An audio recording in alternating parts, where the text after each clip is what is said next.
I'm Eddie Burgess and I'm managing the Agricultural Catchments Programme, which is funded by the Department of Agriculture, Food and the Marine. The Agricultural Catchments Programme has been established to evaluate the actions and regulations that farmers have to adhere to under European regulation to achieve good water quality.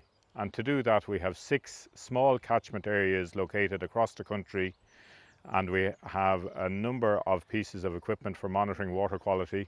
This morning we are at the main piece of equipment. It's our outlet, and we have a bankside analyzer which is taking a sample every 10 minutes and analysing it here on site for nitrate, phosphate, in addition to pH, turbidity, temperature, conductivity. In addition to monitoring the concentration of nutrient in the water, we're also measuring the flow or the discharge or the amount of water that leaves the catchment.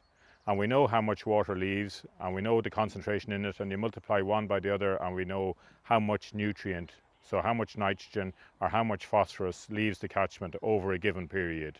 We could say for a year or after a particular heavy rainfall event. And this gives us an understanding of the processes involved in nutrient loss. We have found over the last 11 years that their soil type has a major influence on the nutrient that leaves the catchment.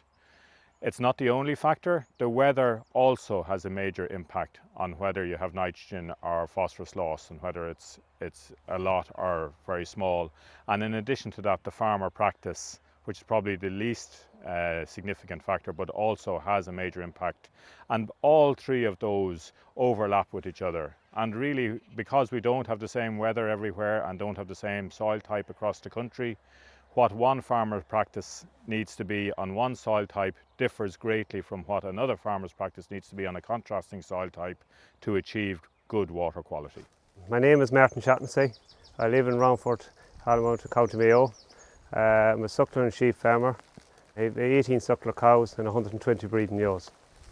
Well, first of all, when they came out and they took site samples of the whole farm, they said that the lime and the pea had to be rectified. So how did I rectify these issues? First of all, as the lime was down, I put 2 tonnes to the acre of lime. I also I targeted the fields with P and K that were down, with straight compounds and phosphorus and potassium. As I was down in very indexed low levels on P, I done a course in the P build-up course, and it allowed me to spread more P.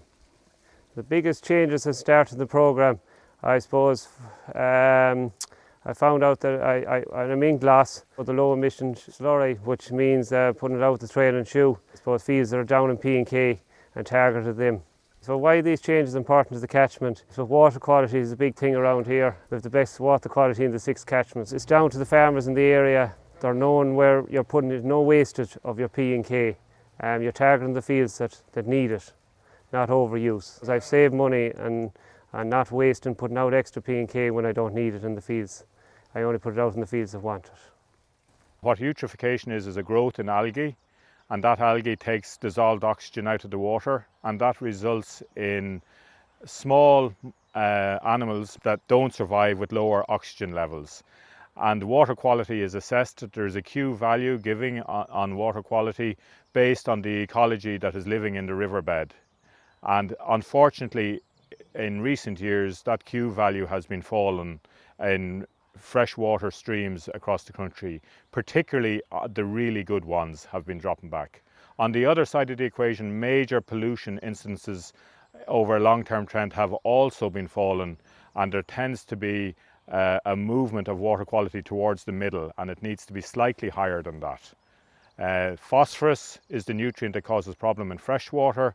Nitrogen tends to be more of an issue when you get into salty water, into the sea, and in our estuaries where you have tidal water, it's a combination of both nitrogen and phosphorus that will impact on these oxygen levels and cause eutrophication.